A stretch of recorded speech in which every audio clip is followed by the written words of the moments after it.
श्राद्ध काहे होला? श्राद्ध करावे के कारण का बा? श्राद्ध करावे के वजह का बा? भगवान नारायण भगवान विष्णु रले, अब विष्णु के बाप नारायण के भगवान के बाप रले राजा रामचंद्र, और रामचंद्र चार भाई रले और चार गो बेटा के छोड़ के बाप मर गए। बताई भगवान के अपने बाबूजी के ना रुकले, जेकर चार गो बेटा ये भगवान के बाप हो और बाप के अकाल मृत्यु होके के चाहिए। 10,000 वर्ष तक अभी राजा दशरथ के उम्र बाँचो रहे और तब वो अकाल मृत्यु हो गई। तो भगवान हमने के बतौले बानी कि हमार बाप जब ना रोकले अपना बाप के हम ना बचौनी तो दुनिया में केहू अपना बाप के बचाई। उस समय के बात हो मास्टर।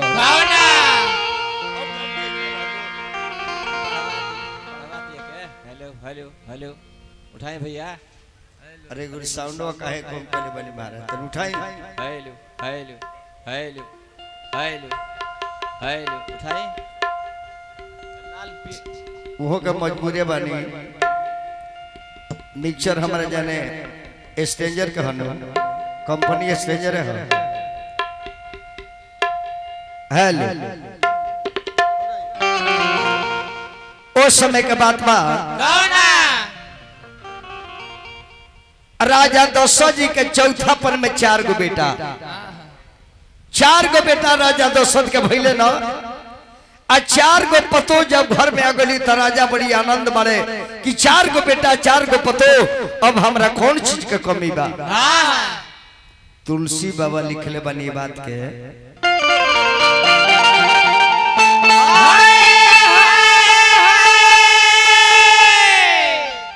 जब तेरा में ब्याही घर आए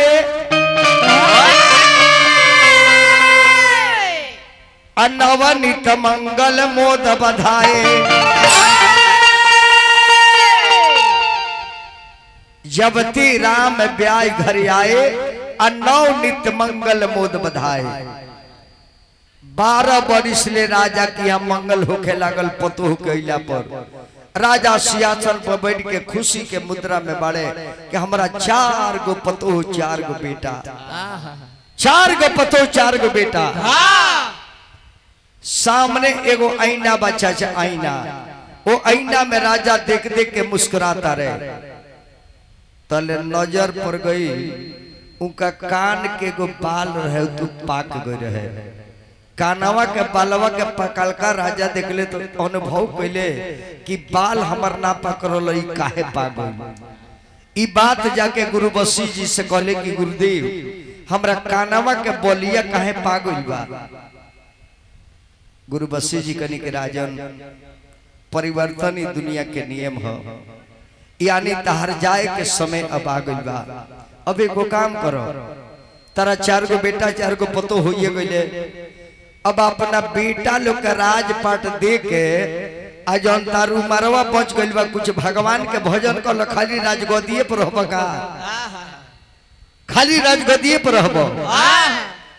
अब राजा दशरथ जी घर पर अइले, पूरा दरबार में प्रजा लोग आके बैठल बा और राजा दशरथ जी घोषणा कर देले कि काल अपना बेटा राम के राजगद्दी दे के हम जंगल में निकल जाए। ई बात प्रजा लोग के बहुत अच्छा लागल कि राजा अपना बेटा का राजा बनाओ तरे, अब नया राजा हमने के मिलत रहे। लेकिन ई बात के देवता लोग के चिंता बढ़ गई कि राम राजा बन जाता रहे तो राक्षस के मृत्यु कैसे हुई। अब हेकरा कम कर देनी इहर वाले में कमी बा, ऊपर नीचे है। देवता लोग के चिंता हो गई कि राम राजा बन जाता रहे तो रावण के वध के करी, गद्दी पर बढ़ जाइए तो राक्षस मराई के गा। तो सारा देवता लोग माता सरस्वती के घेराव कोई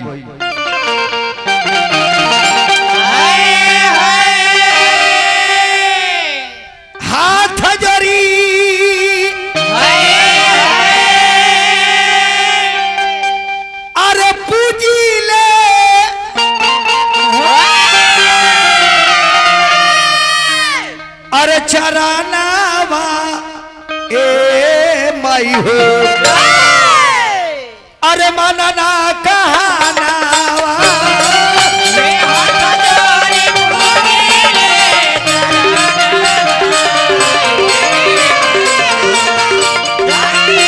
हे माँ राम जाति होई है राजा काम सब होई में माजा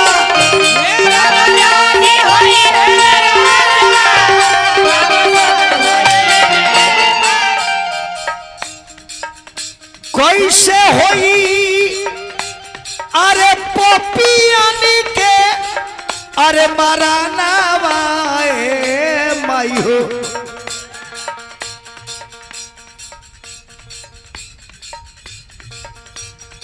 परमादरणीय रामाशंकर चाचा के भतीजा जनार्दन बाबू 11 पैदल बनी अभिनंदन प्रणाम बा कैसे होई रावण के मराना वाए माई हो मनना कहाना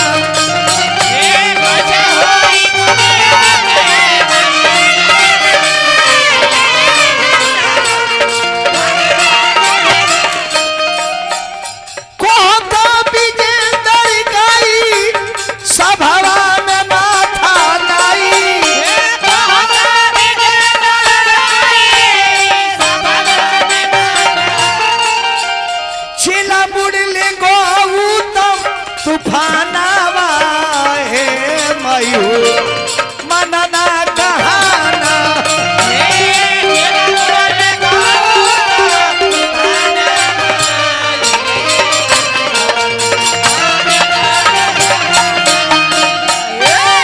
हे माता शारदे कोनो उपाय करो कि राजा दशरथ अपना बेटा का राजा ना बनाओ माई सरस्वती कली की उहे काम करो जाना से सबके भला हुई तब माता सरस्वती चल देता रही अयोध्या में चल देली आकर रानी लोग के मती नहीं मारत लौड़ी के मारत लौड़ी के मती कुबरी के मार देली अब मती ऐसे सरस्वती मरली के कुबरी के मती मार देता नहीं के कई के दुगो बेटा बाड़े भरत शत्रुधन उ मामा के यहाँ गइल बाड़े राम लक्ष्मण अयोध्या में बाड़े आई लौड़ी जाके के कई से बात कही जे तहार बेटा नहीं खेलो अपना बेटा का राजा राजा बनाओ तारे के कई विरोध करी राम राजा ना बनी है बक के कई के मती ना मार के लौड़ी के मार दिहलो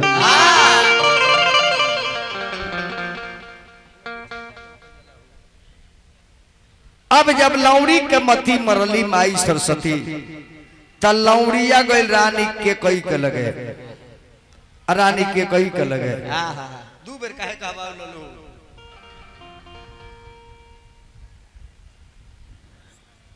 रानी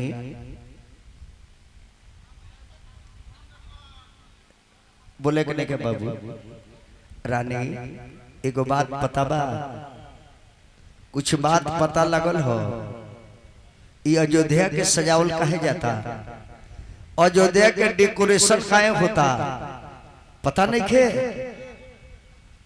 रउआ सवत के बेटा बिहन राजा बने जाता और बेटा गइल बोलो मामा की हाँ राजा के मन में बाउर ना रही तो काहे लइकवा बार सब मामा की अपना बेटवा के तर तर तर तर राजा बनाओ तारे काहे सोचता नहीं कुछ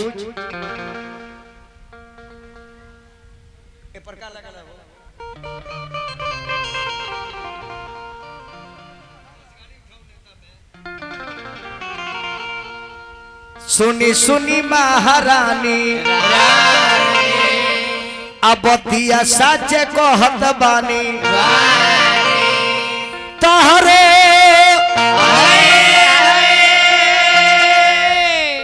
राजा जी भइले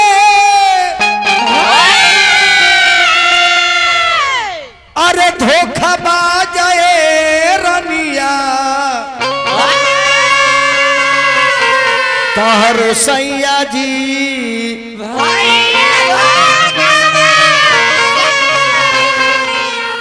सोच लग के कही कि राम के माई मरले बाड़ी राजा जी के मतिया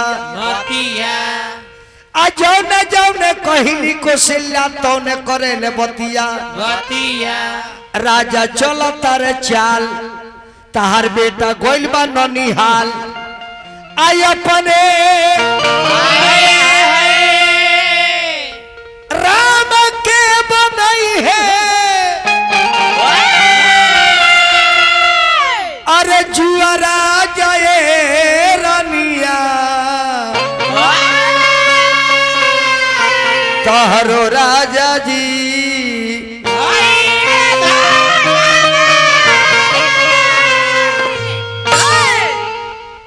राम जाति राजा होइए कौशल्या रही है आए के कोई कौशल्या तो से अपन लुगा भिजवई है बतिया कहता नहीं साची आहो जैबू दूधावा के माछी अभरत पानी भरिए राम करी है अरे राजा रनिया तोहर सैया जी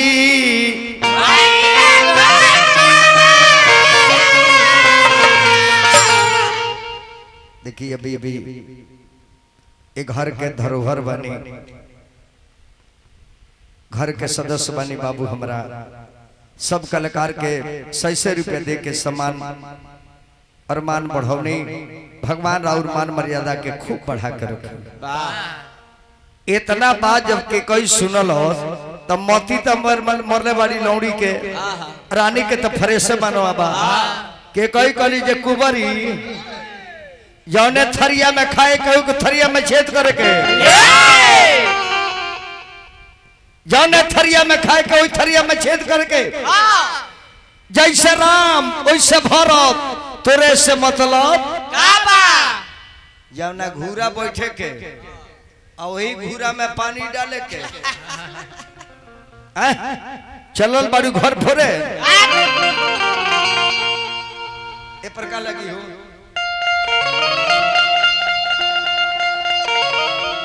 तरानी बोले फाटकार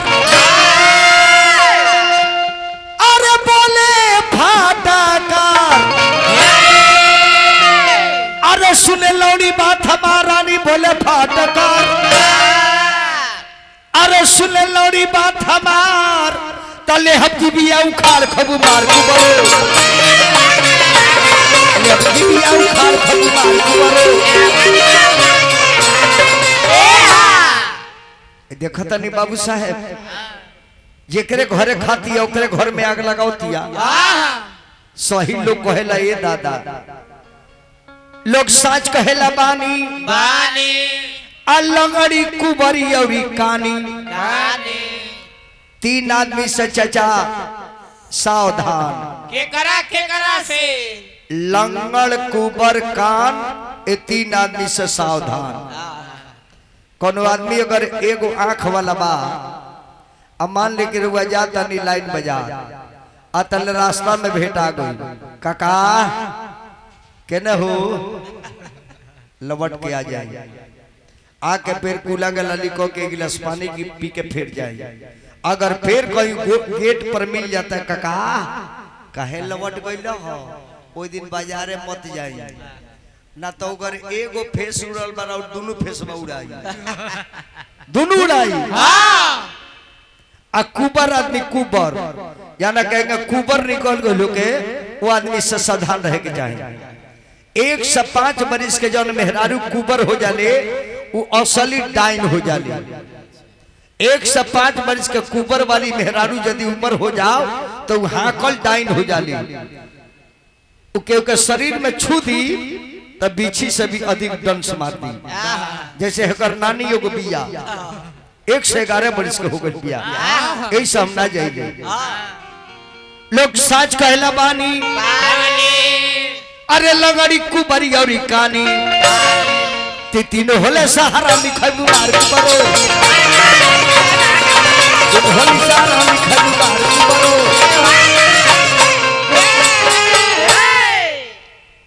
सरस्वती जी कहली कि लो इ त काम ना बनल।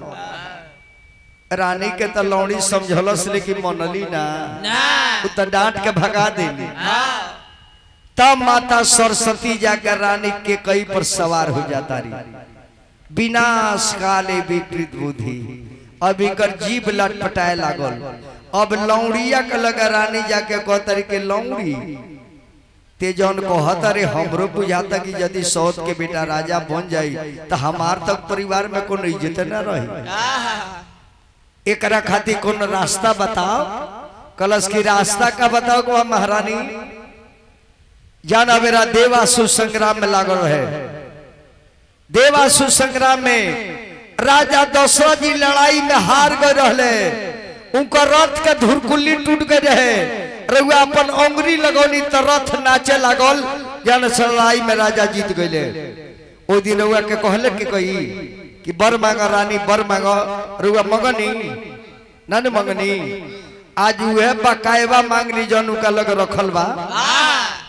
अपना बेटा को अयोध्या का राजा बनवाई और उनकरा बेटा के जंगल में भेजवाई।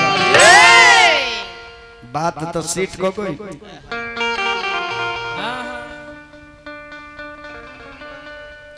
मंथरा के मथला से झूठ साच कथला से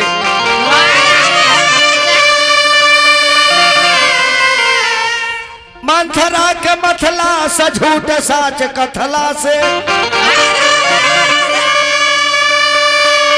तनिको न मन में विचार कैली के कई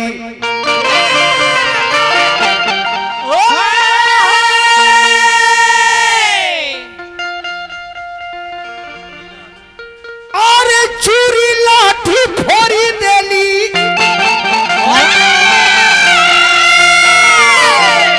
अरे लट भी खाराइली हाली। अरे तिरिया चरित्र बेसुमार कैली।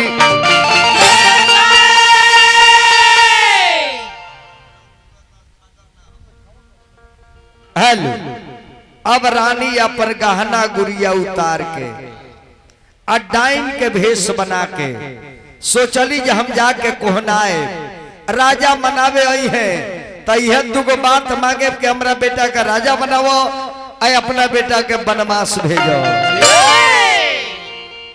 बनवास भेजो। जय हो बाबू की जय हो। परम आदरणीय श्री हिमालय बाबू राजा बाबू के मामा जी बानी 100 रुपया दिल बानी वहां के हम प्रणाम करता। रानी के कई भेषभूषा बदल देली। कि लट भी खराबेली अंगनावा। अरे गहनावा उतार देलिए। अरे लट भी खराबेली अंगनावा गहनावा उतार देली हो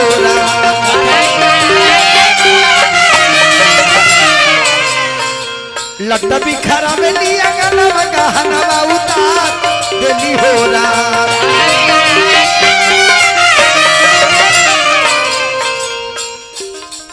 अरे जाई के समझ को भवनवा गहनावा उतार देलिए।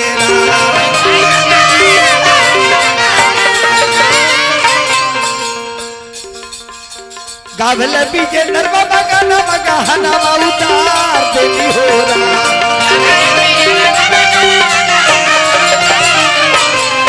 अरे चलावा मनवा तूफानवा गहनावा उतार देली हो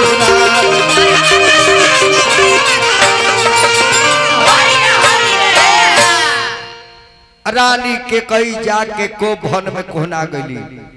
ई बात राजा दशरथ के पता नहीं थे कि रानी के कई कोहनाइल बड़ी। सबीर भाई प्रजा लोग कहल की बताओ आज राम के राजा बनावे के बाद राज दरबार में राजा दशरथ जी गईनी कौशल्या के सुमित्रा के देके कौशल्या से कहनी की कौशल्या कि कई कहाँ बड़ी हो तो कौशल्या जी कहली कि देखी ना कारण तो हम ना बताए लेकिन के कई हो जी कोहनाइल बड़ी। राजा कहली कि कोहनाइल बड़ी जेकर बेटा आज अयोध्या के राजा बनी और महतारी कोहनाई के कारण का बाकौली का हम क्या जानता नहीं। राम जी के बाप राजा दशरथ अयोध्या पंडित नरेश छत्री वंश के धरोहर न आगे बढ़ता रहे न पीछे।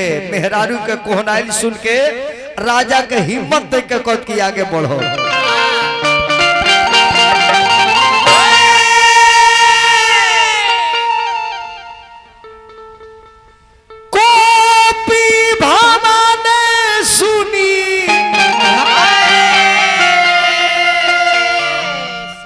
सकुचेरा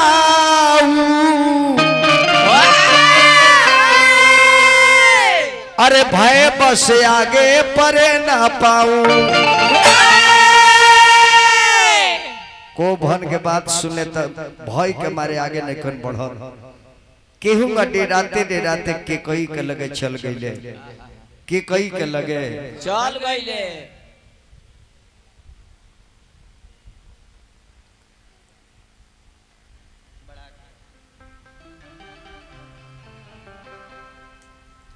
रानी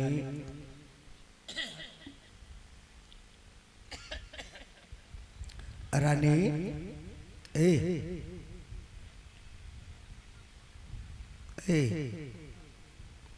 का कौन बात बका के कुछ कहले बा, के कुछ बोलले बा, के गोरियोले बा, मरले बा, आखिर काहे का रूप बनौले बाड़ू। जेकर बेटा आज अयोध्या के राजा बनी ओकर महतारी कही दे साहब कहत कहना प्रजा का राजा बना दी, केकरा का राजा बना दी, केकरा के अयोध्या से बाहर निकाल दी। कौना राजा के दुगो मुड़ी बन में कौन मुड़िए काट ली। बताओ तो रानी काहे को नाइल बाड़ू। किया तो हके मरल रनिया किया गोरिया वाले हो, किया तो के बोलल भी रही बोली हो। बक्सा उठाओ ना यार। किया तो हमें बोले रनिया किया गोरिया वाले। रानी बताओ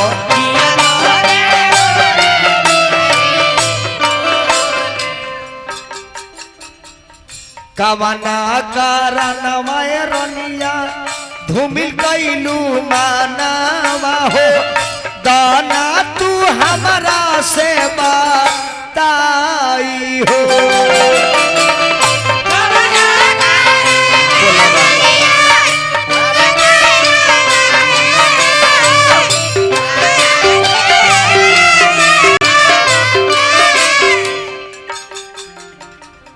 जे कर लाला नवाय रनिया बनी है राजा नावा हो, ओकर खिसी आइलू काहे माई हो।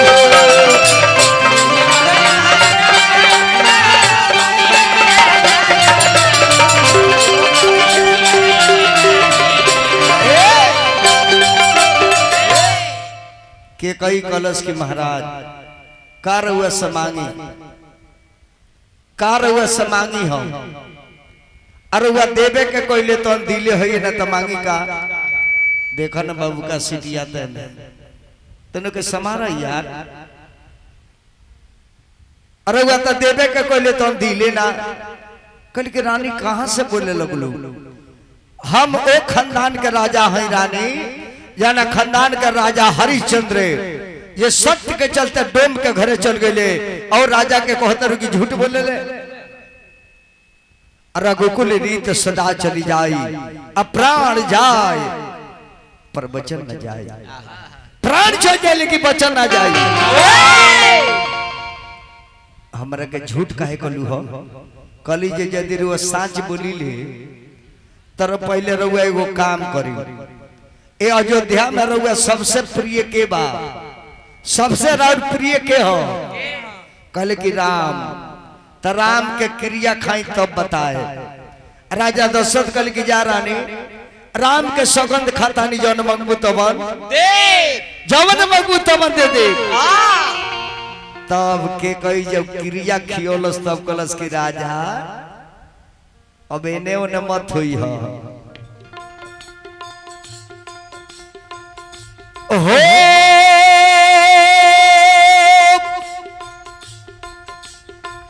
सोना हो प्राण प्रिय पहले प्राण के प्रिय कहती है पहले देखी हो सोना हो प्राण प्रिय भावती जी का आदे हुए की बरे भरत ही टीका पहिल का वरदान दे दा राजा कि हमार भरत बेटा राजा हुई है कॉलेज में का दिक्कत बा चारू बेटा हमार हलो रानी भरते के राजा बना दियो लेकिन चलो कहले कि दूसर का तो सुनी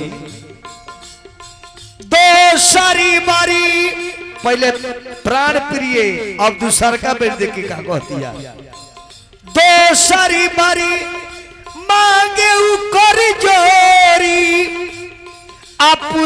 नाथ मनोरथ मोरी दूसर का कर जोर के कहते हैं जे ई बात इकरा सहाय ना तापस भेष विशेष उदासी 14 बरस राम बनवासी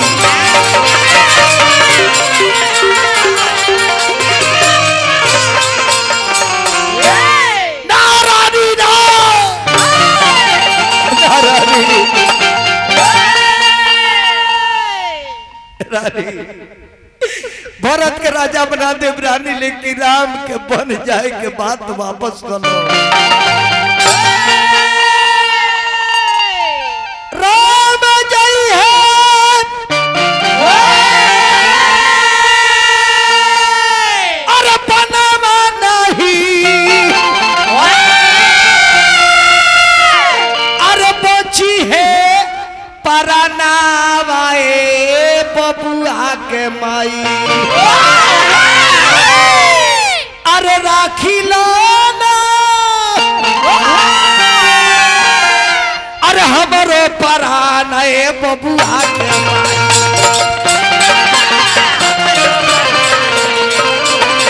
राखी लो ना हमारे परान बबुआ के माई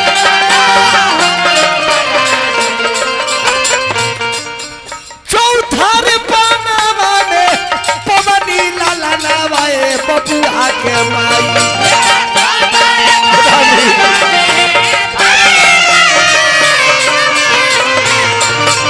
कोई सके तेजा बरा मैं बबुआ के माई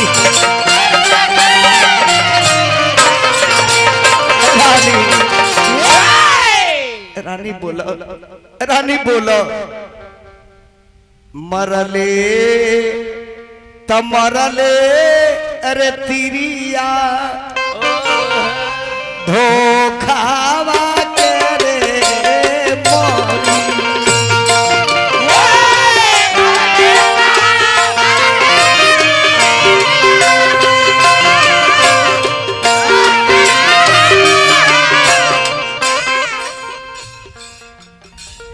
मोरले तो मरले रे रानिया धोखावा करे ए मरिया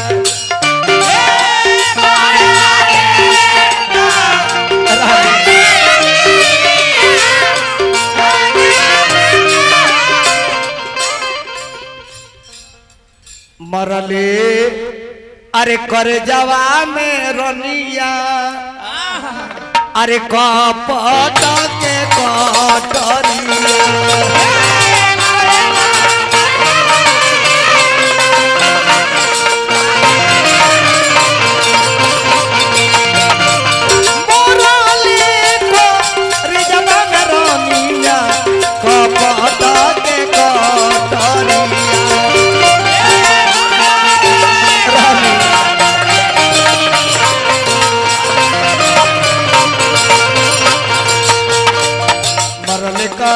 जवान रनिया कपट के कटरिया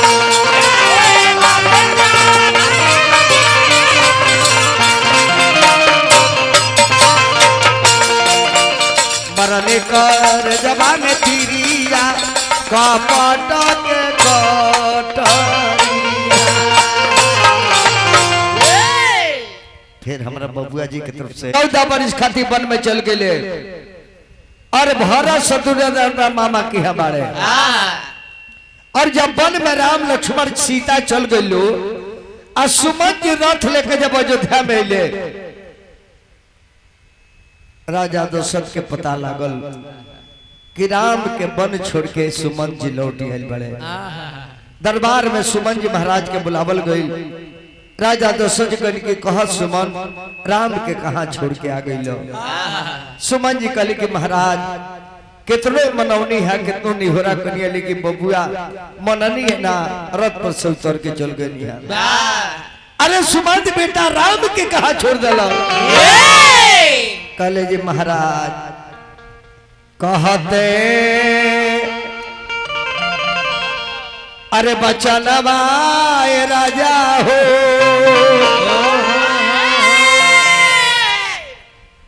ए महाराज राजा बाबू के माता जी हमरा के 200 रुपया दिल बनी। भगवान से निवेदन करो सदा सुहागन बन के रही नैहर ससुरा सब बना रहे और बबुआ लो आशीर्वाद से खूब आगे बढ़ी सबे। कहते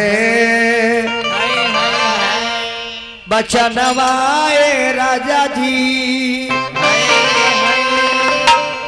अनिकाले ला पारा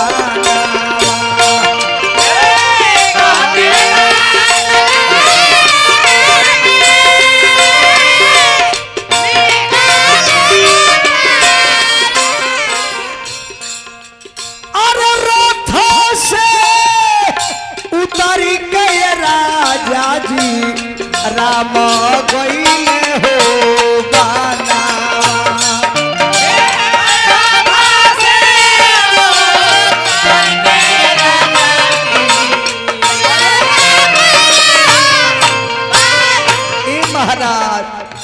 रथ से उतरी गए राजा जी राम गईले हो बाना।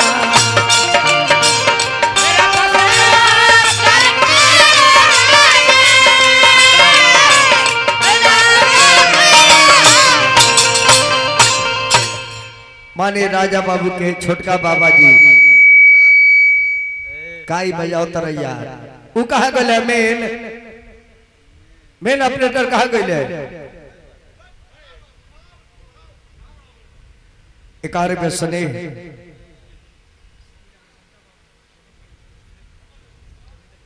श्री देवेंद्र कुमार सिंह जी हमार माननीय श्री रामाशंकर बाबू के दूसरा नंबर पुत्र के तरफ से 100 रुपया स्नेह मिलल। रामाशंकर बाबू के बार बार प्रणाम करो और वहां के बेटा पतो के हम प्रणाम करता। देखो ऑपरेटर बाबू ई बात जब राजा दशरथ सुन के राम वन में चल गए राजा दशरथ के धरती पर गिर गए। कौशल्या दौड़ के आके कहली कि महाराज ई का अतरानी अब दुनिया में ना रहो। कहली कि अरे महाराज ऐसा कहे बोलता नहीं नारी के जिये के दुए गो उपाय बा। कवन कवन नारी के दुनिया में रहे के दुए गो आधार बा। कवन कवन अगर बेटा नहीं के तो अपना पति के देख के नारी जिंदा रह जाई। अगर पति नहीं खान तो बेटा के देख के जिंदा रह जाई। हमार तो बेटा पतो जंगल में चल गए हम के जियो।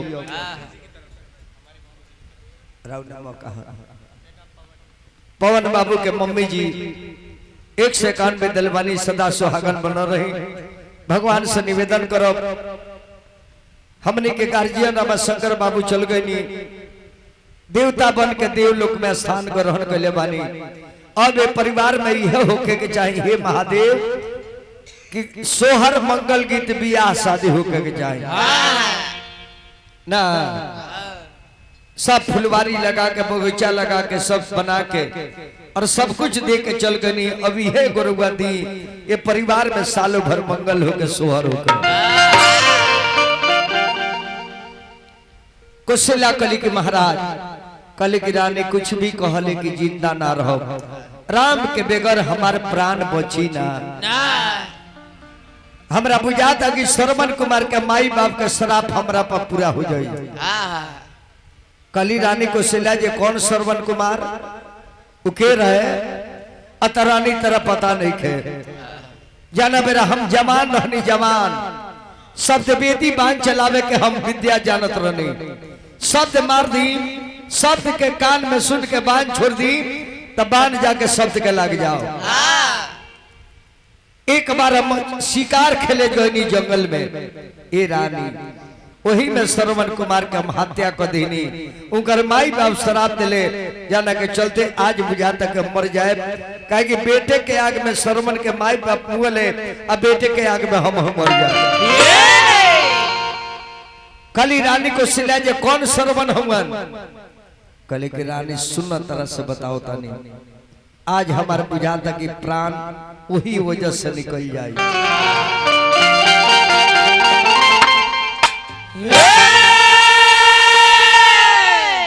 एक समय में श्रवण कुमार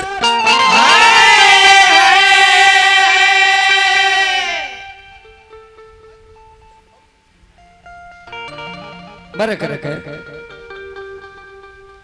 एक समय में श्रवण कुमार माता पिता के बही पर ले आइले। वही समय में राजा दशरथ जी अरे शिकार खेलन के गईले। रानी सुनो हम कहानी कहतानी, हमरा मरे के कारण का आज बा, काहे के राम वन में चल गए बड़े हम बाचब ना। एक ही को कारण बा कि काहे ना बाचो।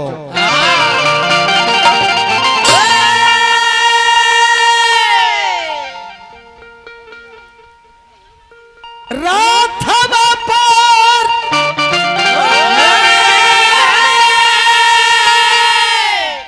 जवान रहनी रानी, जाना मेरा बात तरह से कहता नहीं, जाना मेरा तरह से शादी ना भई रहे, ताना मेरा कहीं हमरा पर श्राप बा।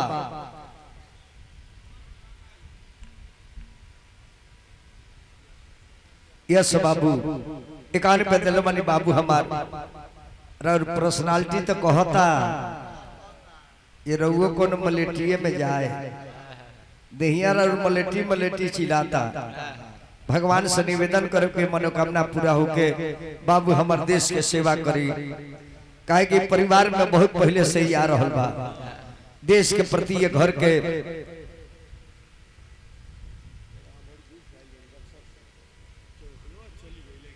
अच्छा ठीक है। चलिए हमार बाबू जिला बक्सर से चल के अलबनी विश्वामित्र जी के धरती से बाबू रुआ का हम पहले स्वागत करब कि राम के गुरु जी के धरती से आयल बनी। हमारा गोपालगंज में आयल बनी तो ऐसे भी रुआ भगवान के समान बनी, काहे कि अतिथि देव भव, रुआ के भगवान समझ के हम प्रणाम करत हन। बाबू जनक सिंह जी 11 पे देनी अभिनंदन बा।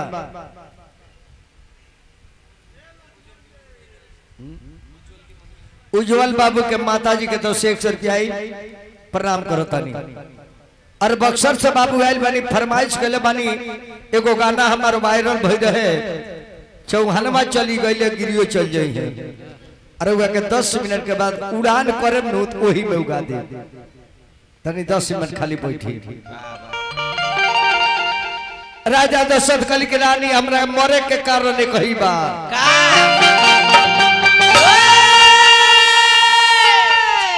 जाना बड़ा जवान रहनी रानी, शब्द बेदी बांध चलावत रहनी, शब्द बेदी शब्द कान में आ जाओ, बांध छोड़ दी जाकर शब्द के लाग जाओ।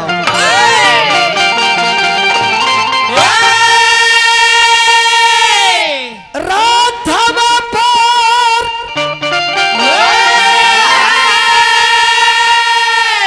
अरे होई के सवरावा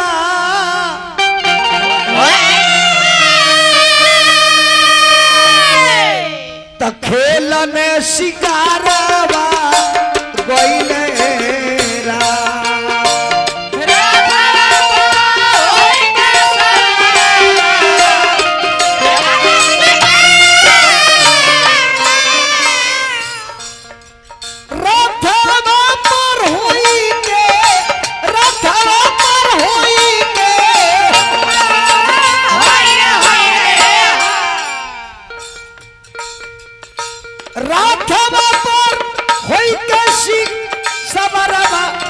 खेलने शिकारावा गईले रात।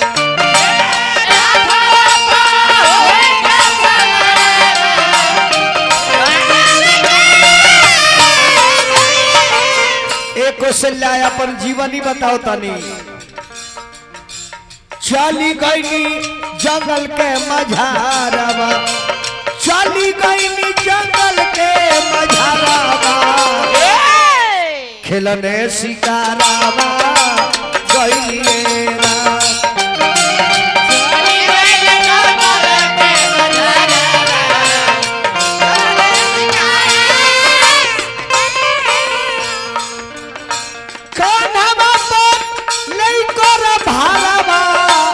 श्रवण कुमारावा ओइले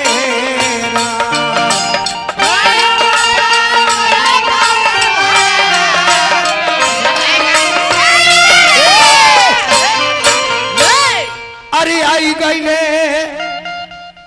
अरे श्रवण कुमारवा, अरे आई गईले श्रवण कुमारवा, तबन के मजारावा सुनएरा।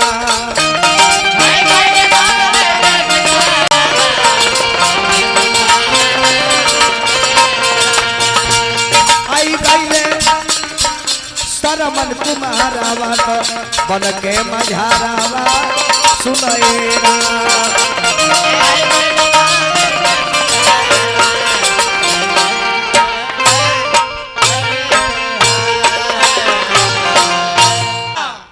श्रवण कुमार अपना माई बाप के लेके आ जाता रहे जंगल में।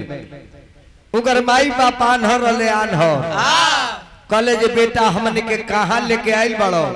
श्रवण कुमार कहले कि बाबूजी अयोध्या में लेके आइल बानी, ये अयोध्या के जंगल हो। कहले जे तनी बहंगी धरो हमने के पानी पियाओ। कहले कि माई बापे जी पानी कहाँ मिली, तो जंगल हो, सब जानवर के रहे के जगह हो, आई जी छोड़ के जाए तो कोनो घटना हो जाए। माई कहली कि बबुआ हो पानी पिया दन तब जीव अब सटता। अरे बेटा हो तनी पानी पिया द, अरे बबुआ हो तनी पानी पिया।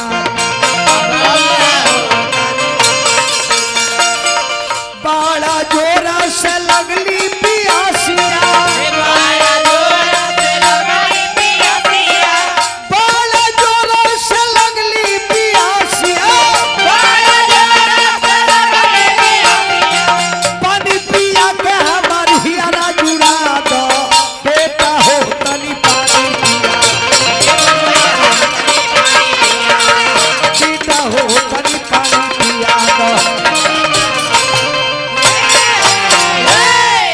जान जय हरानी उहे श्रवण कुमार पानी खाती चल देता रे जंगल में। हम वही जंगल में शिकार खेले खाती खड़ा रहनी। एगो पहाड़ से पानी के झील रहे, झील पहाड़ से पानी गिरत रहे, वही किनारवा परत लेके खड़ा रहे जे कोनो जानवर आई अब पानी में पी आवाज सुने बाण मार दे जाके जानवर के लग जाए। तले श्रवण कुमार कमंडल लेके वही जल में गए रानी। आज वही जल में डुबावत रहे और जल के जब आवाज घाड़ा में जब पानी जाए लगल, आवाज जब घाड़ा से निकले लगल तो हम जाने जे कोनो शिकार पानी पिए खाती आ गइल बा। हम अपन तो नाद देनी।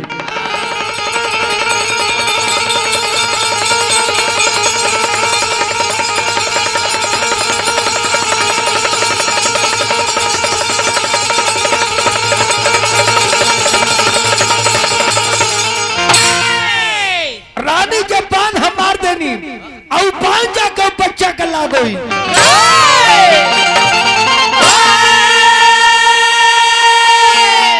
तैयार लगी गईले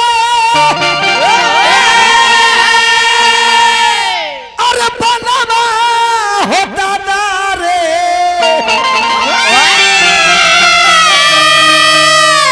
अरे श्रवण तेरे बात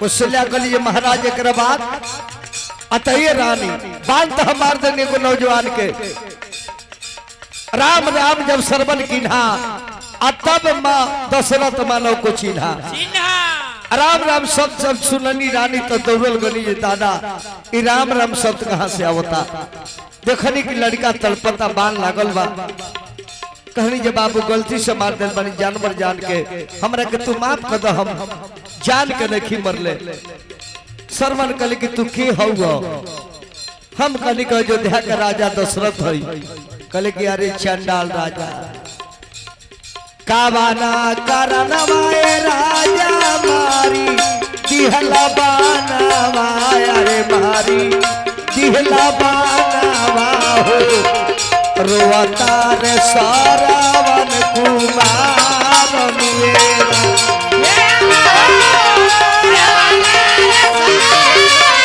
राजा माई के करनवाए राजा योई नी जंगलावा में होई नी जंगलावा में पनिया के रहल दारा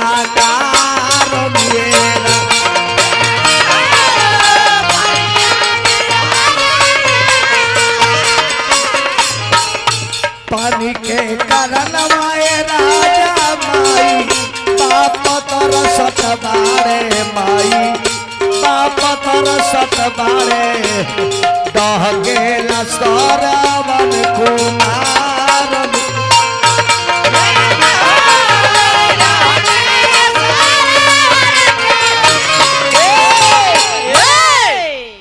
कहले राजा तो से कि बेटा हमरा के माफ कर दो अनजान में तरह का बान मले बनी जान के बिल्कुल कि राजा हमरा मरला के प्रवाह नहीं खे एक गो दुख बाजे पानी बिना हमार माई बाप तड़पता रहे अगर प्राण छूट जाई माई बाप के तब फिर सरवन के बेटा के रहला से का फायदा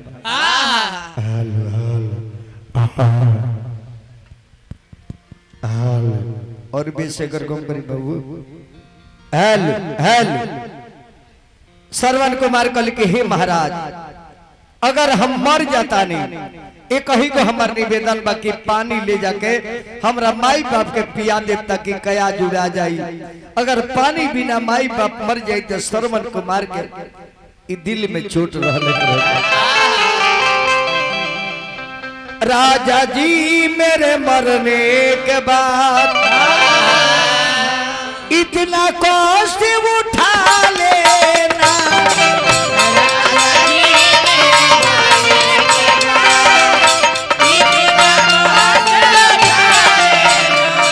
महाराज माता पिता मेरे अंधा अंधी उनको पानी पिला देना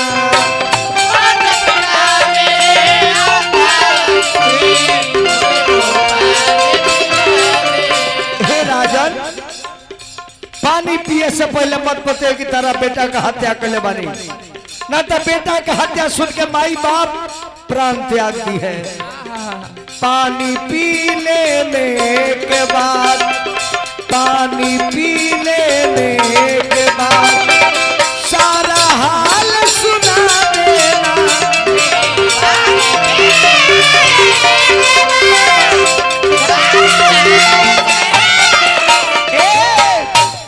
सरवन कुमार कल के राजा बाचबला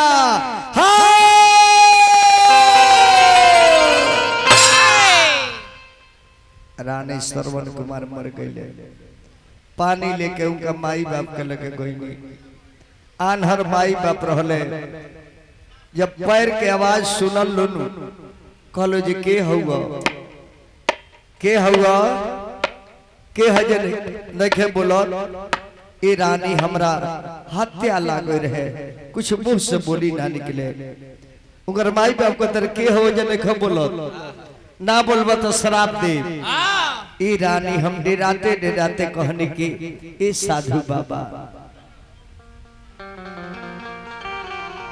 ताहरो लाला नवाए मुनि जी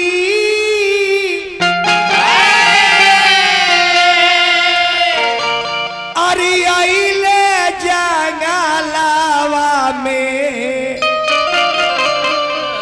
हमारी देहानी हम हूता जान है।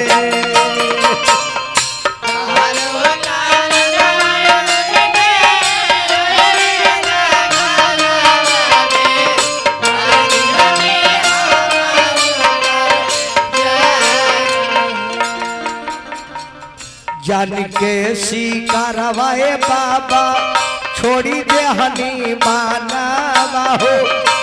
जान के शिकारवाए बाबा छोड़ी दे नी मानवा हो। मर गईले एगो नौजवान है।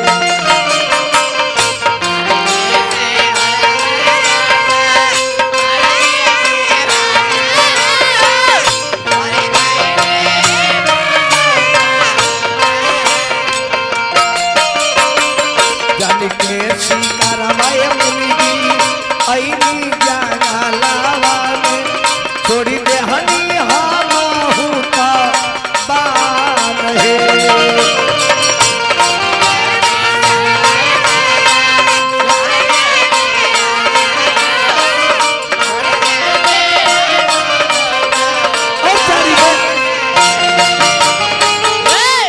अब जा जे रानी कौशल्या उकर अनहर माई बाप कहले कि जा ये चंडाल राजा हमरा बेटा का हत्या करके तू लगे आइल बड़ो। बस पहले माई मर जाता रही बेटा बेटा कह के काहे कि बेटा का मरल माई से बर्दाश्त होखबे ना करी। अब माई जब मर गई तब बाबूजियो मर गए जे हमारा औरतियो छोड़ के चल गई। लेकिन हमरा के शराप दिहलो ये रानी कि जा ये दशरथ हमरा बेटा के तू मार देलो। एक दिन बेटा के आग में तू तड़प तड़प के मर जाइबो। रानी हमरा बुझाता जे आज सरापवा हमरा पूरा हो जाई काहे कि हमरा आंख से लौकत बाना।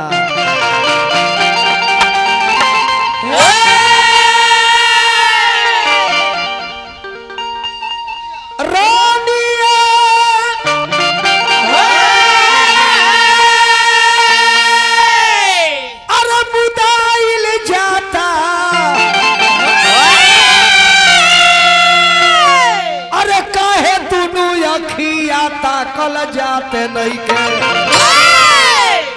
अरे नजरी पर अरे नचता सूरतिया ताकल जाते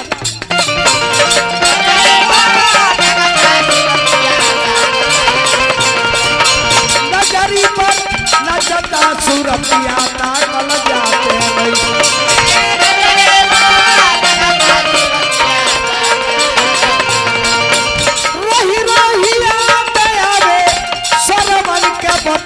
ताकल जाते नहीं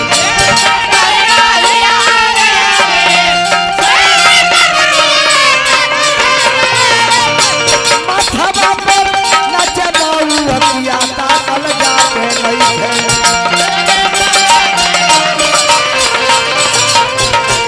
माथवा पर नचे मौलतिया ताकल जाते नहीं।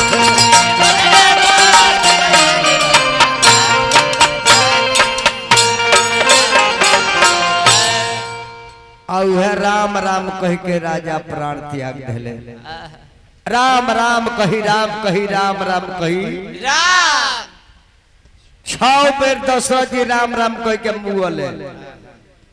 यही से लोग कहले कि राम राम सबको ही कहे दशरथ कहे ना आ दशरथ कहे तो जन्म सवारत राजा दशरथ 6 बार राम राम काहे कहले कहले कि देखो रानी इच्छा गो अधिकार के अपना हाथ में ना रखी। कवन कवन इच्छा गो पर केहू का अधिकार ना रही। कवन कवन जन्म मरण जस अपजस हानि अलाप इच्छा गो काम केहू अपना हाथ में ना रखी। ये सब विधाता के हाथ में रही।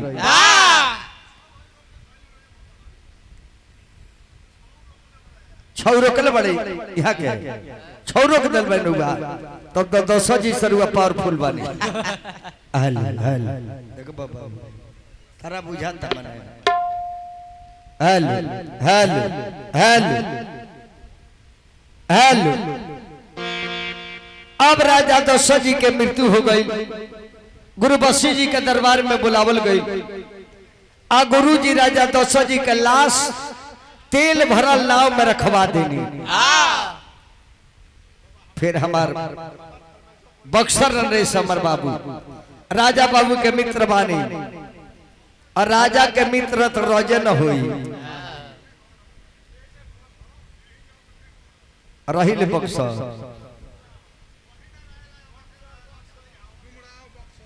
डुमरा बक्सर नो। अच्छा ठीक बा ठीक बा।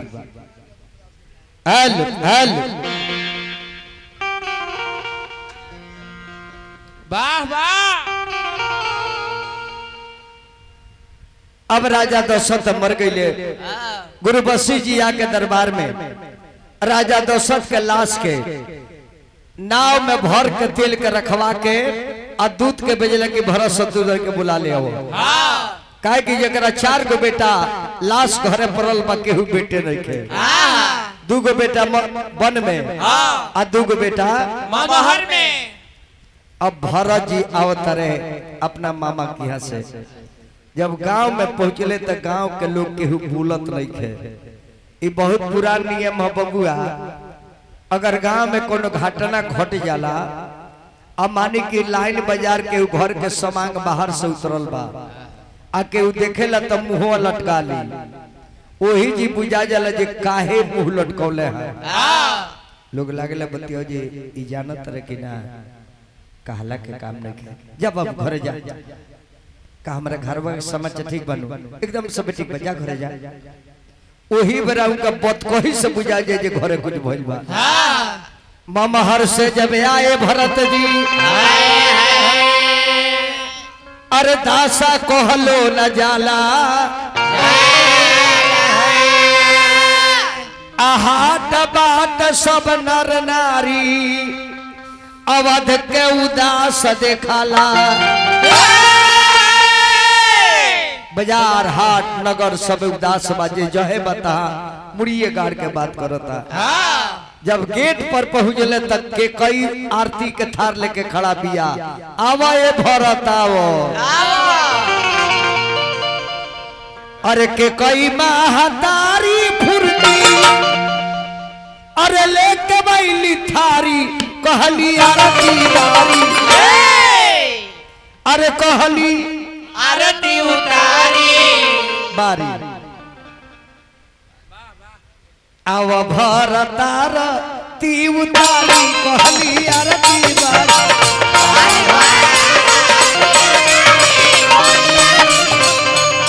आव भरतार ती उतारी, कहली आरती।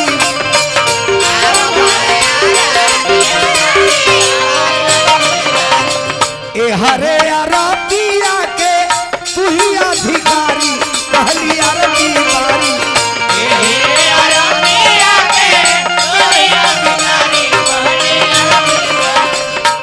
खुशबारी के कई महतारी, कहली आरती बारी।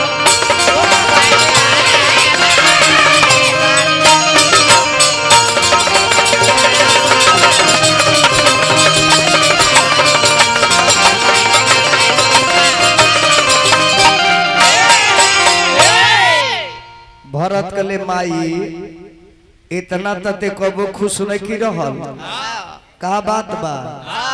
कहिए बेटा नहीं खजाना, तहार बाप अपना बेटा राम के राजा बनावत रहे हैं, हम में विरोध करनी है, कोहना गनी है, वरदान मंगनी है कि राम के वन में भेजो, हमरा बेटा के राजगद्दी सौंपो।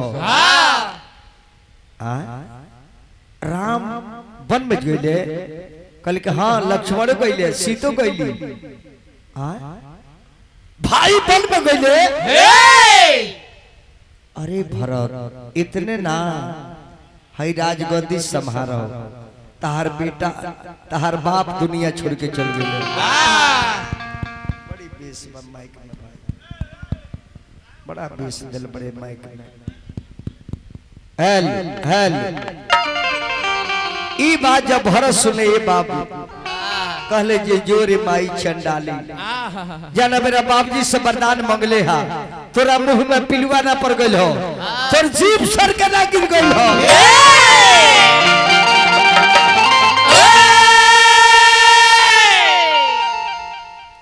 अरे माथा में पर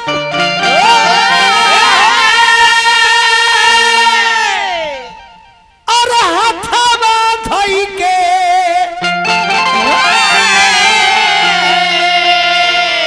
अरे रोवेले भरत जी मायरे ई का कोइले अरे भैया दे हले अरे घर से निकार मायरे ई का भाई देले घर से निकार मायरे ई का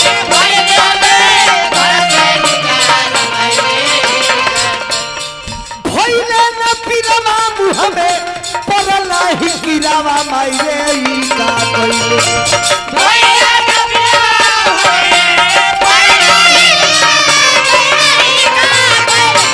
भरोसनी काली देले हिरावा मायरे ई का भरोसनी काली देले हिरावा मायरे ई का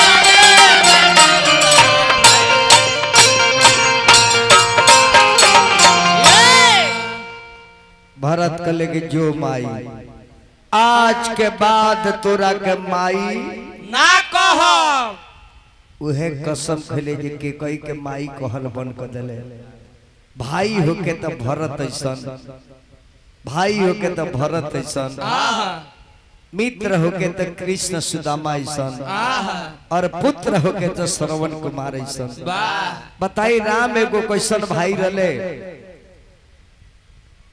कि भरत के राजगद्दी देवे खातिर अयोध्या के लाते मार देले कि भैया भरत रही है आ भरत जी अइले तो गद्दी के लाते मार देले इने से गेंदा ई मारत रे गेंदा ऊ मारत रे ए बेरा के एगो भाई बने जा अगर जान लेस के हमर भाई बहरा रहता तो सारा मोमिला अपना नावे लिखा ली है अना तलगी भगवान से कह काए भगवान ओकरा एको को वंश कारखाना होत तो जमीनवा हमरे हो जाए आ देखी बाबू ऐसा लोग एबरा के नकली जब टीवी पर रामायण चले रामायण आज जब भरत राम के मिलन होला तो हम देखले बानी आगवा बैठ के लोग रोवेला राम भरत के मिलन देखेला लो तो टीविया पर फिल्म देखे लो तो धन हुआ ये भरत धन हुआ ये राम ऐसा भाई हम ना देखनी रूमवा में बड़ा तो फिल्मवा देख कर रोता रहे अतले उनका लड़का के कहता जे पापा चाचा के बैल अपना खेत में ढूक गइल बा तो कहतर जे बेटा पूरा टायर ना दो कर पूरा धान कचार दी फिल्म के देख कर रोत हकीकत में कहतर जे भाई के टायर से खेते जोत ले नकली रोत रे बेमतलब के बाप पुरखे खैले ना पान आ झूठे के कैले पंच के परेशान ई करे ना हो राजा राम अब उड़ान हो बाबू के को फरमाइश बा तने बढ़ाई दो तो